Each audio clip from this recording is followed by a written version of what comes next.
North Indian politics లో ముఖ్యంగా తమిళనాడు రాజకీయాల్లో సరికొత్త అధ్యాయం మొదలైంది. తమిళనాడు ముఖ్యమంత్రి దళపతి జోసెఫ్ విజయ్ తీసుకున్న ఒకే ఒక్క నిర్ణయం ఇప్పుడు దేశవ్యాప్తంగా హాట్ టాపిక్ గా మారింది. అవును, సీఎం విజయ్ తన మంత్రివర్గాన్ని విస్తరిస్తూ కాంగ్రెస్ అగ్రనేత రాహుల్ గాంధీకి ఒక ఊహించని బిగ్ గిఫ్ట్ ఇచ్చారు. దాదాపు 59 సంవత్సరాల సుదీర్ఘ నిరీక్షణకు తెరదించుతూ తమిళనాడు ప్రభుత్వంలోకి కాంగ్రెస్ పార్టీ అధికారికంగా అడుగుపెట్టింది. ఈ ఒక్క పరిణామంతో జాతీయ రాజకీయాల్లో ముఖ్యంగా ఇండియా కూటమిలో ముఖ్యమంత్రి విజయ్ అత్యంత కీలకమైన లీడర్గా మారబోతున్నారా? అసలు తమిళనాడు కేబినెట్ విస్తరణ వెనుక ఉన్న పొలిటికల్ మాస్టర్ ప్లాన్ ఏంటి? ఈ విస్తరణ రాహుల్ గాంధీకి ఎలా ప్లస్ కాబోతోంది? ఈ వీడియోలో చూద్దాం.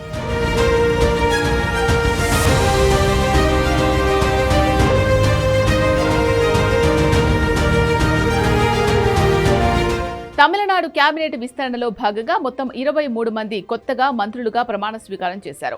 ఇందులో విజయ్ నేతృత్వంలోని టీవీకే పార్టీకి చెందిన 21 మంది ఉండగా, అందరి దృష్టిని ఆకర్షించింది మాత్రం మిత్రపక్షమైన కాంగ్రెస్ నుంచి ప్రమాణ స్వీకారం చేసిన 2 ఎమ్మెల్యేలు. కాంగ్రెస్ ఎమ్మెల్యేలు రాజేష్ కుమార్, తిరుపి విశ్వనాథ్లను తన కేబినెట్లోకి తీసుకోవడం ద్వారా సీఎం విజయ్ సరికొత్త చరిత్ర సృష్టించారు. ఇది తమిళనాడు కాంగ్రెస్ చరిత్రలోనే ఒక చారిత్రాత్మక ఘట్టం.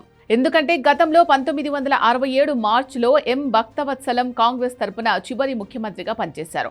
ఆ తర్వాత జరిగిన ఎన్నికల్లో డీఎంకే చేతిలో ఓడిపోయినప్పటి నుంచి, అంటే దాదాపు 59 ఏళ్లుగా కాంగ్రెస్ పార్టీ తమిళనాడులో ఏ ప్రభుత్వంలోనూ భాగస్వామిగా లేదు. ఇన్నాళ్లకు దళపతి విజయ్ ఆ సుదీర్ఘ నిరీక్షణకు బ్రేక్ వేస్తూ కాంగ్రెస్ కు మంత్రి పదవులు కేటాయించారు. ఇది ఖచ్చితంగా రాహుల్ గాంధీకి విజయ్ ఇచ్చిన ఒక అపురూపమైన రాజకీయ కానుక అని విశ్లేషకులు చెప్తున్నారు. ఈ నిర్ణయం వెనుక ముఖ్యమంత్రి విజయ్ యొక్క దూరదృష్టి స్పష్టంగా కనిపిస్తోంది. జాతీయ స్థాయిలో కాంగ్రెస్ నేతృత్వంలోని ఇండియా కూటమితో బలమైన సంబంధాలు ఏర్పరచుకోవడానికి విజయ్ ఈ అడుగు వేశారు. ప్రస్తుతానికి రాష్ట్రంలో టీవీకే ప్రభుత్వానికి కాంగ్రెస్ మద్దతు ఇస్తూ ఉండగా, వారిని ప్రభుత్వంలో చేర్చుకోవడం ద్వారా కూటమి బంధం మరింత గట్టిపడింది.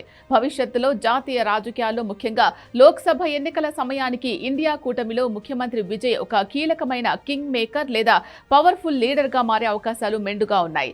ప్రాంతీయ పార్టీలను కలుపుకుంటూ వెళ్లాలి అనే రాహుల్ గాంధీ వ్యూహానికి విజయ్ తీసుకున్న ఈ నిర్ణయం ఒక పెద్ద బూస్ట్ లా పనిచేస్తుందని ఢిల్లీ వర్గాల్లో సైతం చర్చ జరుగుతోంది. నిజానికి ఈ కేబినెట్ విస్తరణలో టీవీకే, కాంగ్రెస్ మాత్రమే కాకుండా ప్రభుత్వానికి వెలుపల నుండి మద్దతు ఇస్తున్న ఐయుఎంఎల్, వీసీకే పార్టీలు కూడా ఉన్నాయి. ప్రస్తుతానికి ఈ 2 పార్టీలు ప్రమాణ స్వీకారానికి దూరంగా ఉన్నప్పటికీ వీరికి కూడా ఒక్కో కేబినెట్ బెర్త్ను సీఎం విజయ్ కేటాయించారు. వారు తమ అభ్యర్థుల పేర్లను ఖరారు చేసిన వెంటనే ప్రభుత్వంలో చేరతారని సమాచారం. తమిళనాడు నిబంధనల ప్రకారం గరిష్టంగా 35 మంత్రులు ఉండే అవకాశం ఉండగా, తాజా విస్తరణతో మంత్రుల సంఖ్య 32కు చేరింది.